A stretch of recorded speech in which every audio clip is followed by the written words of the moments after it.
donc voilà. Donc merci les amis d'Auvergne et du Bourbonnais. Je peux distinguer les provinces, hein, de leur accueil. Monsieur, je suis prêt à répondre à vos questions, même les plus indiscrètes et les plus délicates. Commençons par une question sur Marine Le Pen. Vous sentez-vous une vocation de les épouser? Écoutez, jusqu'à présent, je n'ai pas été pour leader, puisque aux 3 derniers congrès, je suis arrivé en tête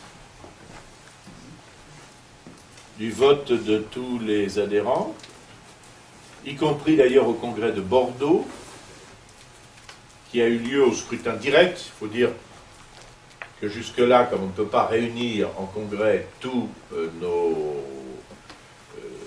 adhérents, il y avait un vote dans les départements, on élisait des délégués. Et puis c'est les délégués qu'on réunissait en congrès à Nice. Au congrès à Nice, je suis arrivé très largement devant Marine Le Pen, qui est un petit peu marrie de ne pas être très bien placée, qui a parlé de crispation d'apparatchiks, ce qui n'était pas gentil pour les cadres du mouvement. Aujourd'hui, les apparatchiks ont un peu changé, me semble-t-il. Et au congrès de Bordeaux, en revanche, où c'était le scrutin direct de tous les adhérents, j'ai eu 85% des suffrages, je crois, et Marine 75%, ce qui est un très beau résultat. Par conséquent, je ne suis pas un outsider marginal. Je suis candidat, je crois, je suis candidat pourquoi? J'étais très satisfait d'être un poulidor derrière Jean-Marie Le Pen, dont je pense qu'il était, compte tenu de ses qualités exceptionnelles, indiscutablement le plus apte à réunir la droite nationale, à la conduire dans des épreuves difficiles et dans des succès dans lesquels j'ai eu modestement ma part, puisque j'étais le directeur de la campagne de 2002, qui a été un événement national et même mondial, ainsi que nous avons encore récemment visité en allant, Jean-Marie Le Pen et moi-même, au Japon, lors d'un congrès patriotique que j'ai organisé avec nos partenaires d'Extrême-Orient.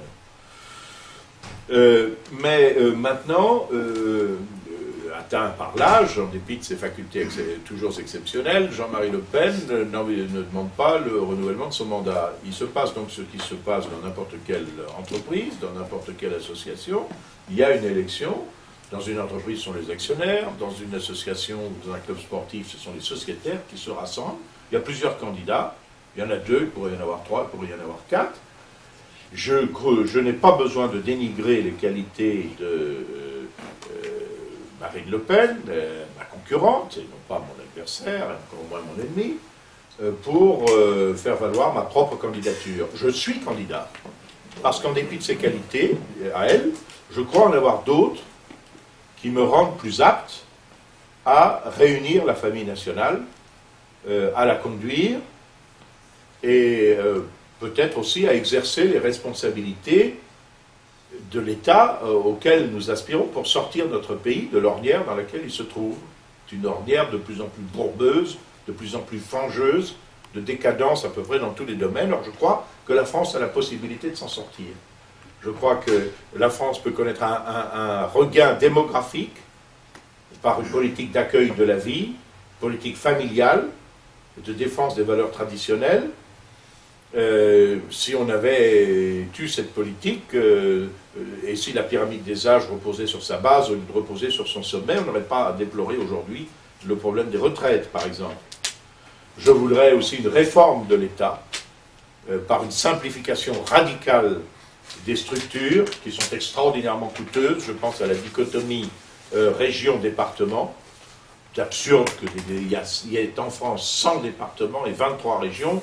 Quant au Japon, par exemple, qui est 2 fois plus peuplé que nous, il y a en tout et pour tout 40 collectivités locales. Je suis pour le rétablissement des 40 provinces françaises, en quelque sorte. Et notamment, ça suppose qu'on divise certaines régions et qu'on les fusionne, que ce soit le même organisme qui s'occupe, pour prendre cet exemple, à la fois des collèges et des lycées, parce que là, il y a une administration spéciale au niveau des départements pour s'occuper de l'entretien de la construction des collèges, il y a une administration spéciale au niveau de la région pour s'occuper de l'entretien de la construction des lycées, qui sont des problèmes tout à fait similaires, puis il y avait évidemment l'administration de l'État à laquelle on n'a pas touché. Je pense que c'est excessif, et je veux utiliser les moyens ainsi dégagés pour restaurer l'État dans ses fonctions régaliennes, c'est-à-dire notamment assurer la sécurité des citoyens. Et combattre effectivement le crime, inverser pacifiquement et dans l'ordre courant de l'immigration, et puis, dernier axe, si vous le voulez bien, par une relance hardie de l'économie, et je me situe tout à fait dans la ligne de la pensée de Maurice Allais, qui vient de disparaître, l'unique prix Nobel d'économie français, dont la pensée a inspiré tout à fait notre programme économique, et vice-versa peut-être d'ailleurs, c'est-à-dire une protection raisonnable de notre économie sur le pourtour, et en revanche, une libération à l'intérieur des initiatives, du travail, libération à l'égard des contraintes bureaucratiques, des pressions fiscales qui sont de plus en plus étouffantes. Cette conjonction terrible entre l'ouverture de notre marché sans contrôle, sans protection, et les contraintes qui pèsent sur nos entreprises a pour résultat les délocalisations de celles-ci, les faillites, le fait que maintenant dans notre produit national, il y a 2 fois moins d'industrie qu'il n'y en a en Allemagne, enfin la part de l'industrie est 2 fois moindre que ce qu'elle est en Allemagne, nous sommes dans une spirale terrifiante. Voilà. Et je crois disposer pour ça des qualités nécessaires à l'accomplissement de cette tâche. Alors vous allez me demander peut-être quelles qualités, c'est un peu présomptueux, c'est un peu prétentieux, mais en démocratie on vante généralement ses mérites. Hein. D'abord j'ai une certaine préscience politique, je crois que j'ai fait des analyses qui m'ont choqué à l'époque, mais qui sont aujourd'hui vérifiées, y compris au niveau gouvernemental. Je suis absolument imperméable aux persécutions, à la dictature du politiquement correct. J'ai manifesté une constance totale dans la défense de nos idées, résistance absolue aux persécutions. Je crois quelques compétences politiques dans ma vie d'élu, parce que je suis coté parmi les élus les plus assidus et les plus productifs en intervention, en rapport, etc., dans la vie parlementaire. Je crois que j'ai quelques qualités professionnelles aussi, comme juriste, ancien avocat international, professeur d'université, ancien doyen d'une faculté des langues où on en enseignait 25 langues étrangères à 3000 étudiants. Je connais les problèmes des jeunes, je connais les problèmes de leur formation. Je suis officier supérieur de réserve dans la marine nationale, je connais les problèmes de défense et de stratégie. Je dois vous dire très sincèrement, je n'ai pas de complexe par rapport aux gens qui exercent aujourd'hui les responsabilités du pouvoir. Mais il appartiendra à nos adhérents de se prononcer. En tout cas, l'accueil que je reçois, que j'ai reçu hier à Orléans, ce midi à Bourges, là je vois qu'il y a 60 personnes qui viennent, 70 personnes, quand même un soir de semaine, pour un dîner assis, qui a un coût. L'accueil que je reçois me laisse à penser que les jeux ne sont pas faits, contrairement à ce que disaient peut-être vos collègues, parce qu'ils le disent de moins en moins. Seconde question, que pensez-vous de ce groupe de musique rap, je crois, qui se fait appeler délicatement section d'assaut et qui prône actuellement l'homophobie et qui se voit refuser des salles à Clermont, à Saint-Étienne? Ils prônent l'homophobie comment? En chantant leur chanson.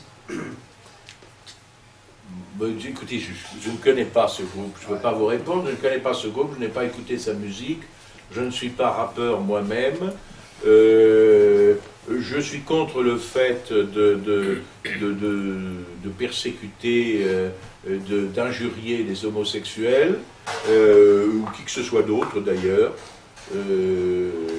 qui que ce soit d'autre.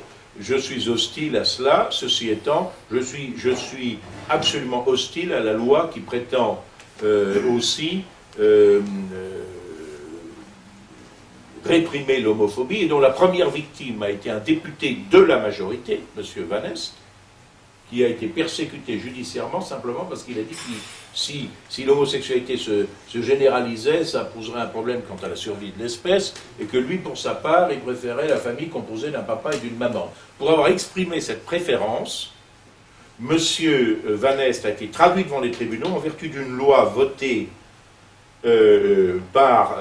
promue par le plus nul de tous les ministres de la Justice que nous ayons, et le plus néfaste de tous les ministres de la Justice que nous avons eu depuis longtemps, à savoir M. Dominique Perben, de son propre camp, avant de bénéficier, fait rarissime de la part de la Cour de cassation, d'une cassation sans renvoi.